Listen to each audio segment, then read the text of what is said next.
संदेश बाकी भाई जी लाइदारी ते कहूं ना भइल लइका सब मन बुझकू बुझिए के रह गई बाकी रहलो एकरा बाद हम लाइदारी गाई। दुनिया क्या है कि दुनिया में सब झूठा है,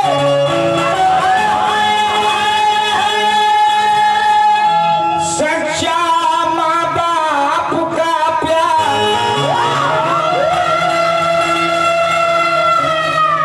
जिनके पिताजी मर गए हैं सून लगे घरदार।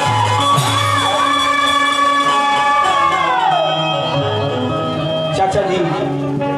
मरल बनी कौना तारीख के मृत्यु भई रहे 27 समय कई बजे मरल रहे 4 बजे। बेटा कई लोग यहाँ के कन्हैया जेकर नाम है कन्हैया भाई। और फिर इंसान के 3 गो चीज एक बार मिलेला, माँ बाप और एक जवानी। और माई बाप का प्यार है कन्हैया जी से पूछी जेकर दुनिया में कुछ हो लौकत नहीं थे। कन्हैया भैया कहने की कि बाबूजी मोर आर सपनवा भइनिएरा चल गई। अब कन्हैया जी के करा के बाबूजी कह के बोले कि बाबूजी मोर आर सपनवा भइनिएरा। भिखारी भाई पहले से तो दुबरा गई बड़े गाजा बेसी पियो तो रखा है तो बाबूजी मोर सपना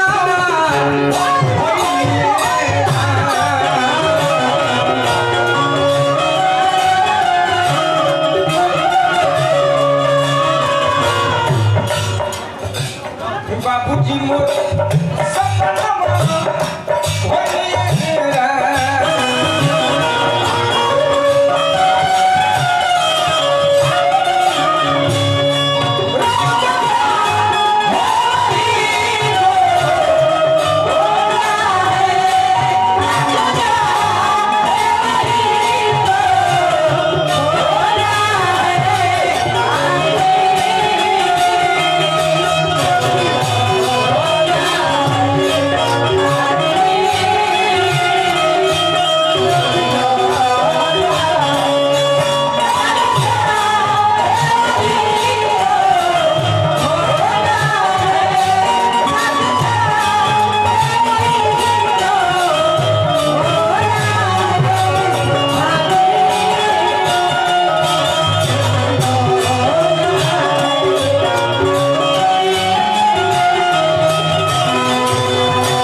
बबुआ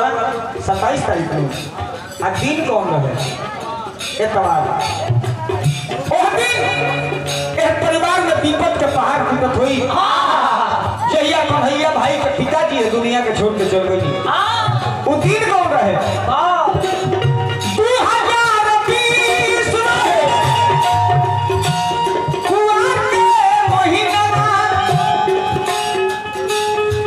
तारीख 27 रोहे रविवार दिन।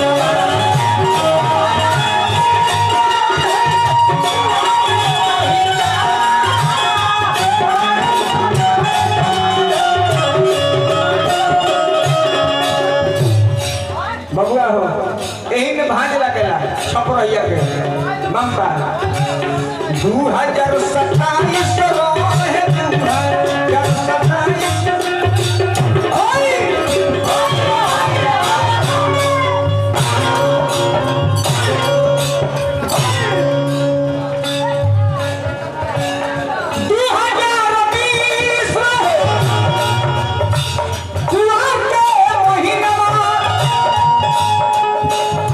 तारीख 27 रोहे रविवार।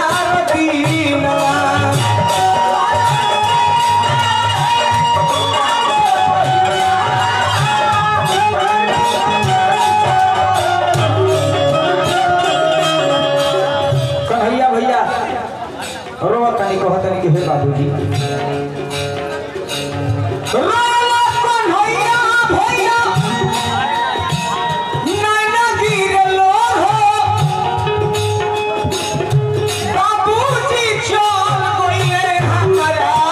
के छोड़ो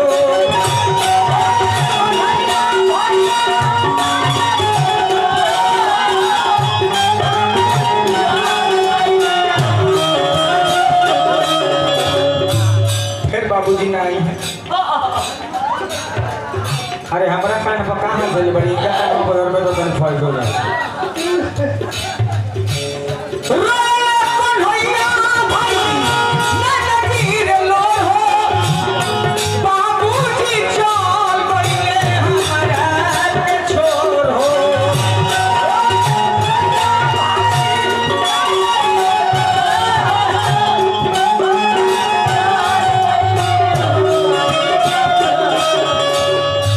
सभे आ जाई सभे लौकता बाकी आज जेकरा नाम पर भजन कीर्तन होता है भैया उहे दुनिया के छोड़ के चल गइल बा। आदमी क्या है लोग कहता बाबूजी ये दुनिया के छोड़ के चली गई संसार अन्हार लागल बबुआ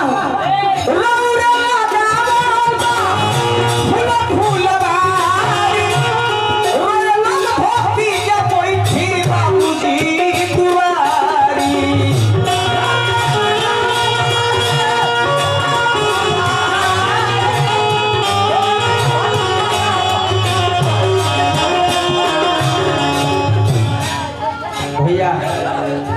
अच्छा की बताई वहाँ के बेटी उठी लोग रहो बेटी नहीं खेलो पतो लो और और मेहरारू बारी तो मान लीजिए वहाँ के पतो होगा बाबूजी हो बाबूजी अवतार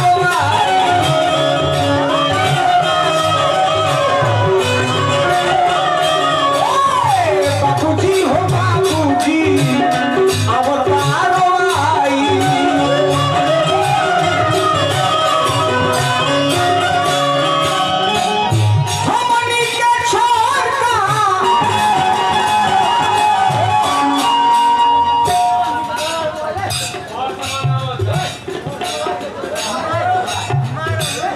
आशा देवी ले नंबर बैठो आशा देवी अपना चाचा जी खातिर बताई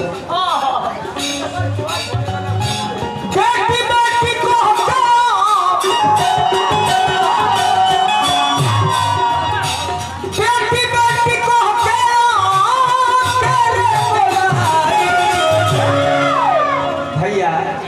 अरे बाबूजी हो बाबूजी हम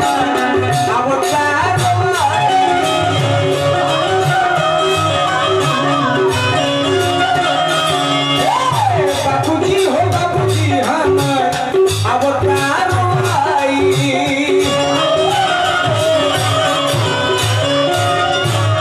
आज से कन्हैया भैया के बाबूजी सपना हो गए कन्हैया भैया कहनी हे बाबूजी सपना हो गई चाचा मोर हो भतीजा लोग कहता सपना हो गई बाबूजी मोर हो चली गई छोड़ हो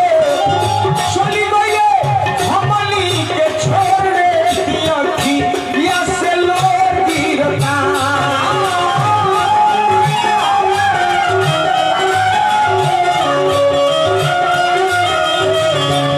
चली गई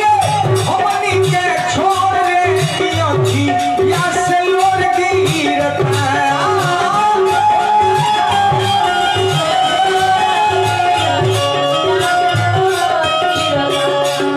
अच्छा एगो आदमी के मर गईला के मुंह होला कि नहीं आज सभा में सभे बा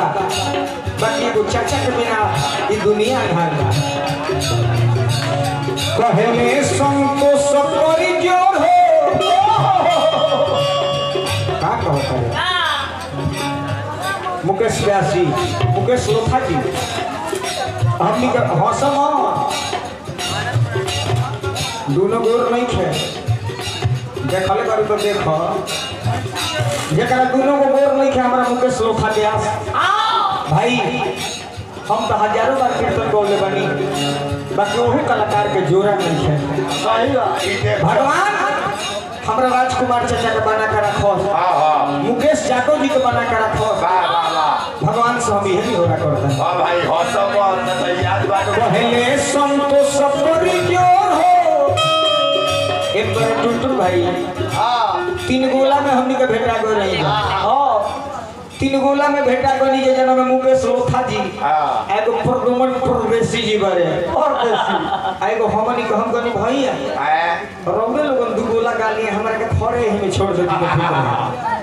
है एको विध हमें बाकी ना लगे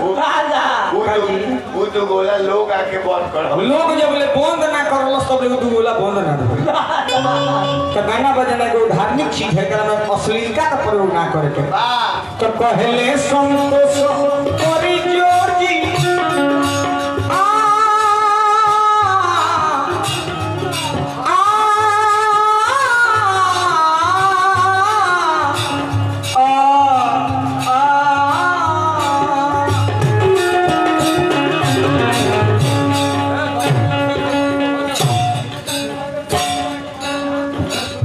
कहले संतोष करी जोर हो पारी जोनी भोर हो चाचा हमार कोइले कौना और रे दियो की प्यास लोर दी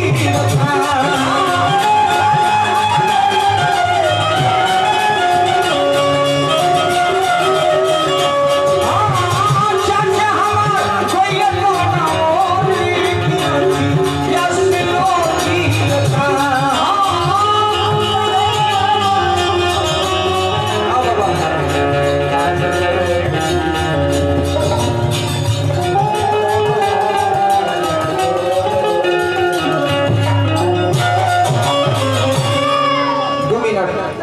तनी हमरा ब्याह से प्रसंग गा दी काहे कि प्रसंग जरूरी चीज बा 5 मिनट रो सब सुनी कहानी हमारे जगह पर चली गई बबुआ कि स्वयं मैया के कई भगवान राम के वनवास में मिले बड़ी हो सवेरे श्री रामचंद्र जी जब देखनी की दरबार में सभे लौटता दरबार में सभे लौटता बाकी माई बाबूजी नहीं खेल जाके मैया के कई से कहे के माई अरे राम जी रोले पुता भारी हो कहे लगली महतारी कलाकार के शब्द के मार कर जाला कलाकार के शब्द के मार कर जाला आज एकरा गाना में शब्द के मार ना भइल कलाकारी ना उ तो बुझे के महा बुखारी है बोलो अरे राम जी रोले पुता भारी हो कहे लगली महतारी तो राम जी रोले पुता भारी हो कहे लगली महतारी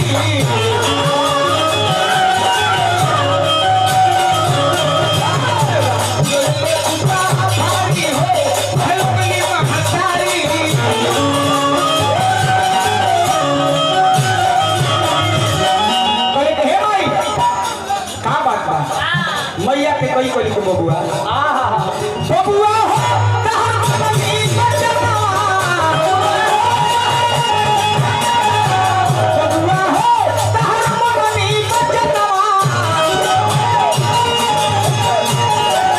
बाबूजी 5 मिनट रहो सबसे नहीं हो रहा करो कि जब प्रसंग कहले पानी तो तनी प्रेम से सुन ली एक बाद फिर रोयल गाड़ी तेजस्वी यादव जी फमा यादव जी को गीत होई बबुआ हो तहर मननी बचनवा एही से तो मनले बानी 14 बरस बनवा एही से तो मनले बानी 14 बरस बनवा एही से तो मनले बानी 14 बरस बनवा तो राजा जी की रला मोरे छाई हो कहे लगली महारानी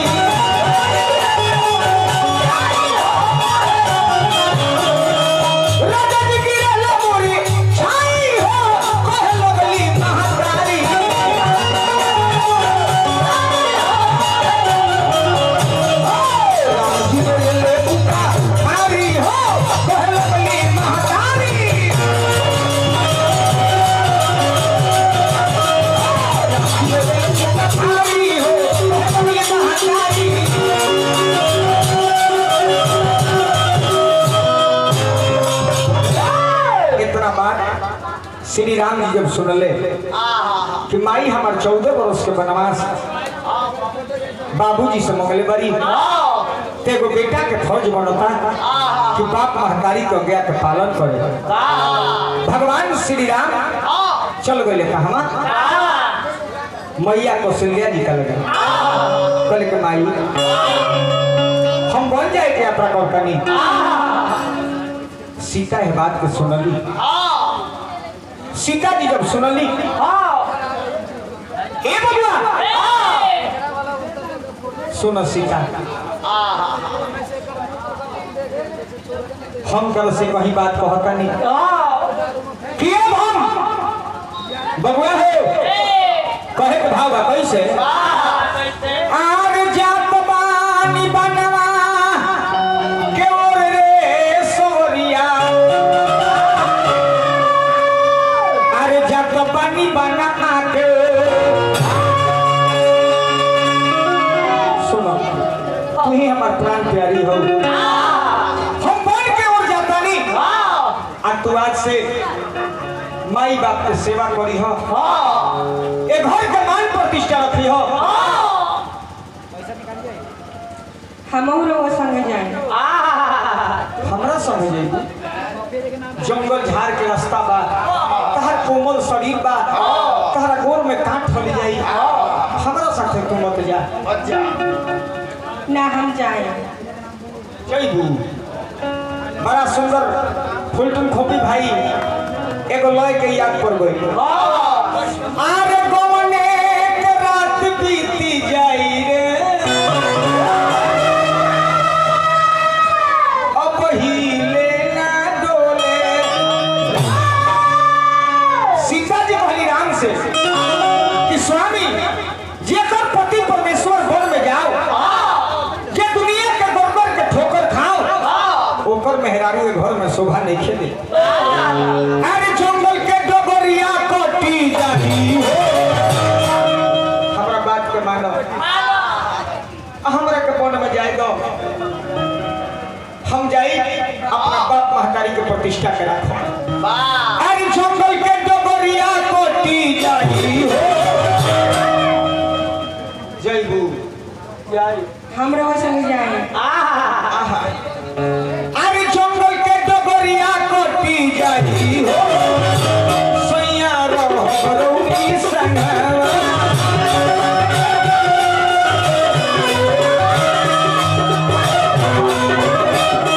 जंगल के डोगरिया कोटी जाई रे सैया रौनी संगवा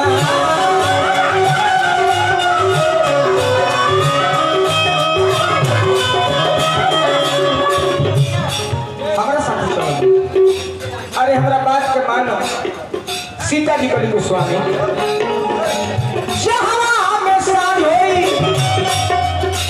भोजन बनाई ठाकुर बगनिया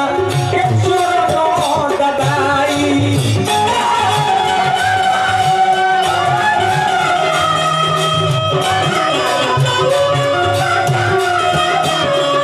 मेहरारू होकर तो ऐसा होके संस्कारी होके के चाहिए आना तो मरद पहले 2 गोला का दे 3 गोला को ठोले ऐसा मेहरारू के काम बा भैया यहाँ करो तो बनी अरे बाप रे तो यहाँ तो मौगी यहाँ पर ना होगी यहाँ के झाटा हमारा समय तो 3 लोग ही हिंसत होगी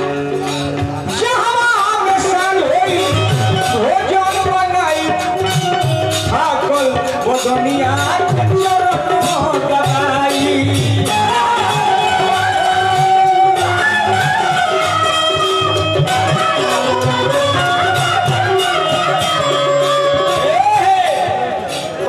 सुनो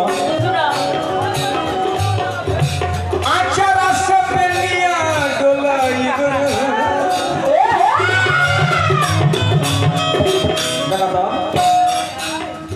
मेहरारू अपना मोर्द से तेरे करवा ले करी से ये को मेहरारू ने दिया आचारा से पेलिया डोलाई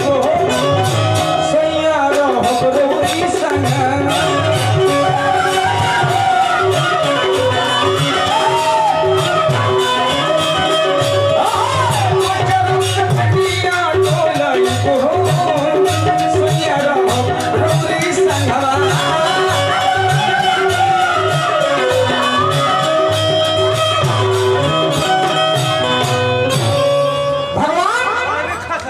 जी बात के नाम मनली राम लक्ष्मण आ सीता तीनों आदमी बन के उड़ चलता गांव के नौ नारी भगवान के राह रोकता रहे कैसे भाव बना मालिक कैसन होखे के चाहिए मालिक कैसन होखे के चाहिए पैसा जे अगर घर छोड़ के जात होखे तो ओकरा के पर्जा के आंख से आंसू गिरत होखे कहत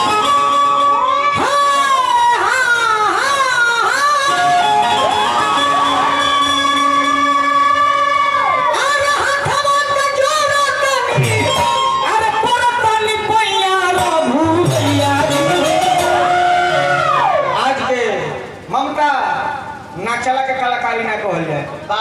कलाकार नर्तकी के भाव होके के चाहिए ओकर लगाव होके के चाहिए गीत संगीत में कैसन ओकर भाव करे के बारे पर ध्यान दो हाथ जोड़ के आज एकरा बाद रानी बनल हो पर्जा बन जा अरे हाथवा के जोड़ के अरे परतनी पैया भूतिया जी भगवान के पैर पकड़ ले वालो आ कहत अरे लवटी के चोली अपना गोलिया रो भूतिया जी हो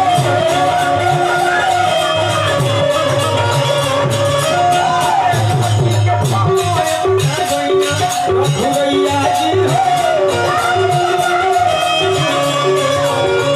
ए मालिक आदमी तो आदमी हो हई घोड़ा के आंख से आंसू गिरत धोइले धारा बैठे मनवा जी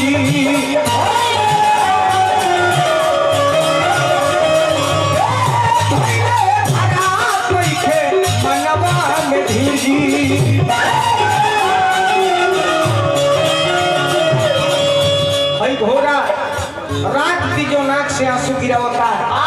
ये घोड़ा के रोवाई हमरा ठीक नहीं खेला घोड़ा के अखिया से गिरता बनी जी घोड़ा के अखिया से गिरता बनी जी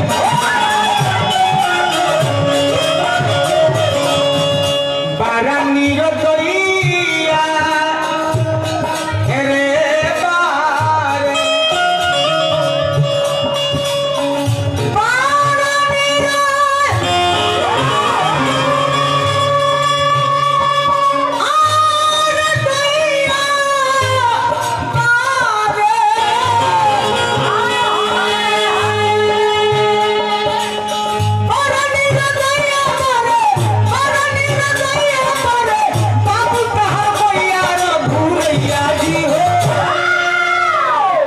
कैसन तारा माई बाप के करेज बा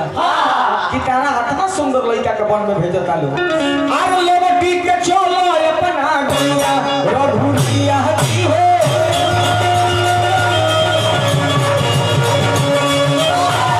लेवटी के चली अपना गैया रघुरिया जी हो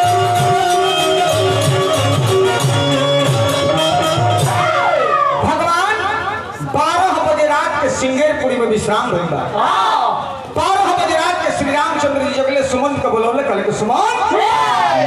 अब हम सन्यासी के रूप धारण करो यही जैसे रथ लेके चली जा सुमंत जब रथ लेके चलती है घोड़ा के कान पर राजा दशरथ के कान में गई कहले कि बबुआ राम लक्ष्मण सीता केहू नहीं खे केहू जब नहीं खे बोलो रानी कौशल्या के और सुमित्रा के बोला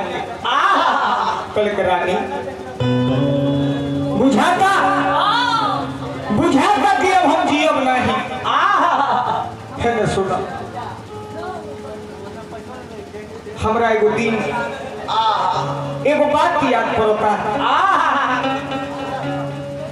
कौन दी कौन दी कौन तरह के सुन अब बुझाता कि हमारा मुँह हो गई काहे दुनी रोनिया रे हमरो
मुदाइल जाता अखिया रे कुछ बुझाते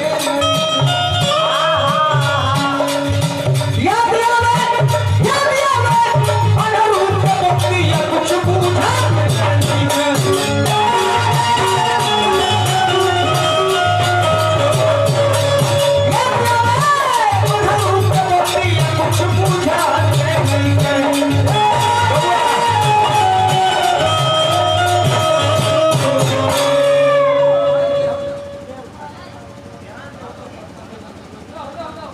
कौन अनहरू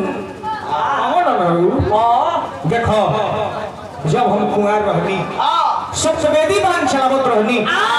श्रवण कुमार अपना माता पिता के तीर्थ यात्रा पर लेके घुमावे चल दी हले उनका माई बाप के प्यास लागल माई बाप कहलो भिखारी ठाकुर के भाव बा अरे प्यारी मोर देश देखे प्यारी मोर देश देखे तो हम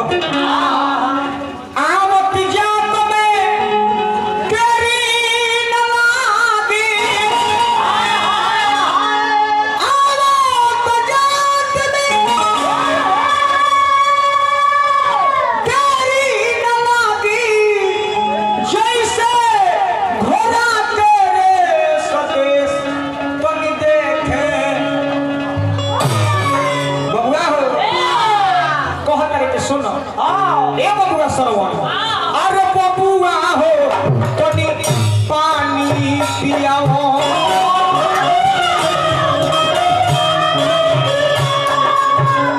बेटा हो तनी पानी पियाओ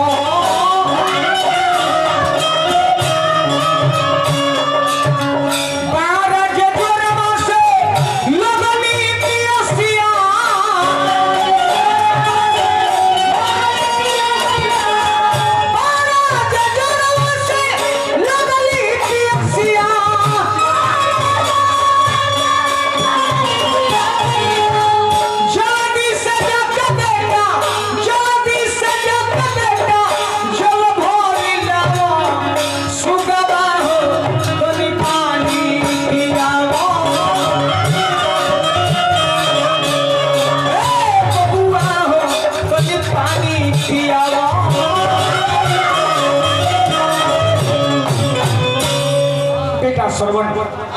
पानी लेके चल दी हले घारा लेके चल दी हले पानी भरे खाती जब नदी पर गईले तो जा दूगो घाट रहे एगो घाट पर पशु पक्षी पानी पिए आ एक घाट पर मनुष्य पानी पिए श्रवण कुमार रात के समय रहे उनका बुझाई ना जब ना घाट पर पशु पक्षी पानी पियत रहे वही जा चली गई जब घरा डूबैले घरा के घरघराहट की आवाज राजा दशरथ के कान में गई वही मेरा सप्तवेदी बाण मरले श्रवण कुमार के छाती में लाग गई राम राम जब श्रवण किन्हा तब दशरथ मनुष्य तन चिन्हा खून सलत फट लड़का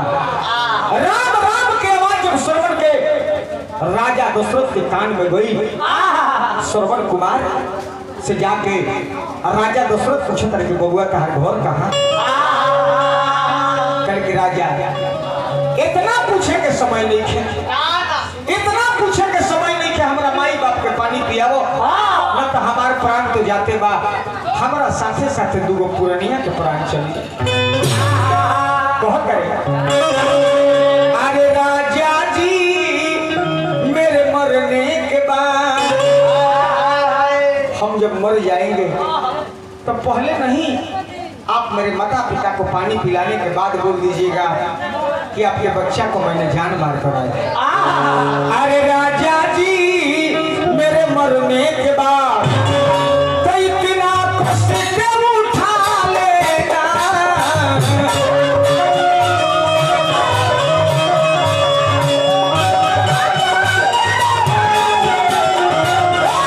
राजा जी हो मेरे मरने के बाद इतना कष्ट उठा लेना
रुकल बा बाकी 2 मिनट ई प्रसंग जगह पर चल गई दिया कर्जकर्ता हमारा चुन्नू यादव जी का ओर से बहुत बहुत पुरस्कार भैया का प्रणाम बा 2 मिनट के एकरा के जगह पर लगा के फिर हमनी के एकरा का विराम देता नहीं जा इहे कैसे राजा दशरथ जो जंगल में पानी लेके गइले जब घोर के पैर के धमक के आवाज जब अंधान दी के सुनाई कहले तो बबुआ श्रवण बेटा काहे नहीं खबो दूत हो कि भूत हो जल्दी नाम के बताओ ना तो श्राप दे दे झरझर राजा दशरथ के आंख से आंसू गिरता करेज थर थर कांपता कि अंधान दी से जवाब दी तो कैसे कह करके हे बही कि अयोध्या नगरिया ए बहिना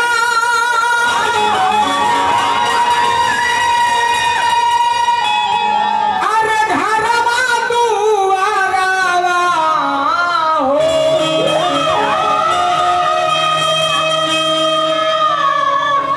दशरथ जी हौवे हमार नाम हो अंधान दी कहलो कि भैया इस जंगल में इस रात के कैसे आई बड़ो का बात बा कह करके सुनो कि खेलते शिकारवा ये बहिना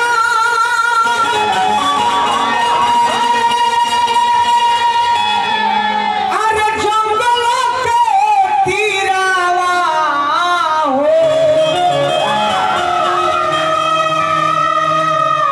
तहरा बबुआ के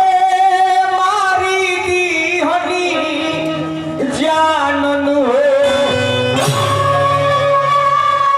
करे जा बाबू कमार के अंधान भी गिर गए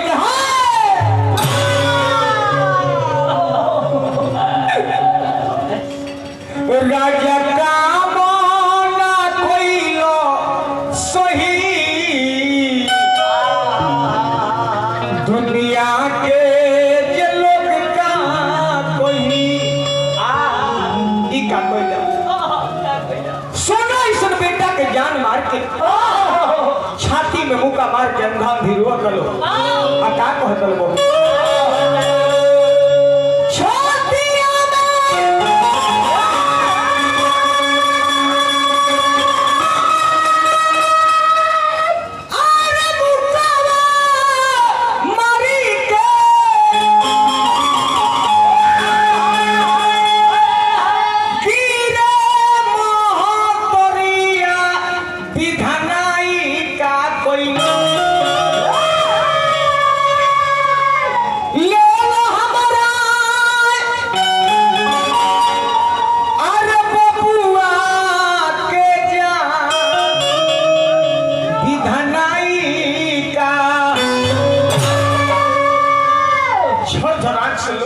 अंधान दिलो कहत के हे बबुआ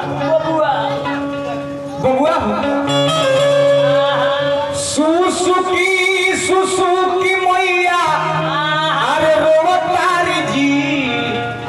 मिश्र बाबा सुसुकी मैया रोवतारी जी ई का कोई सारा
संग जे रखत नहीं हो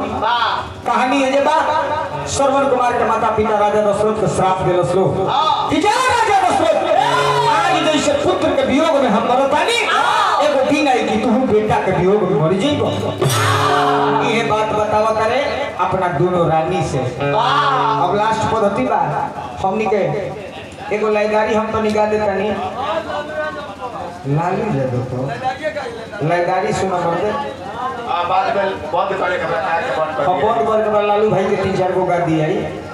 अब सुनी है प्यार का हो प्यार के तो लोग खिलवाड़ कहेला बाकी प्रीतम बाबू प्रेम का हो प्रेम का हो भरत शर्मा जी एगो गीत गौले भरत शर्मा एगो गीत के गौले तो निगौर करो हमरा बात को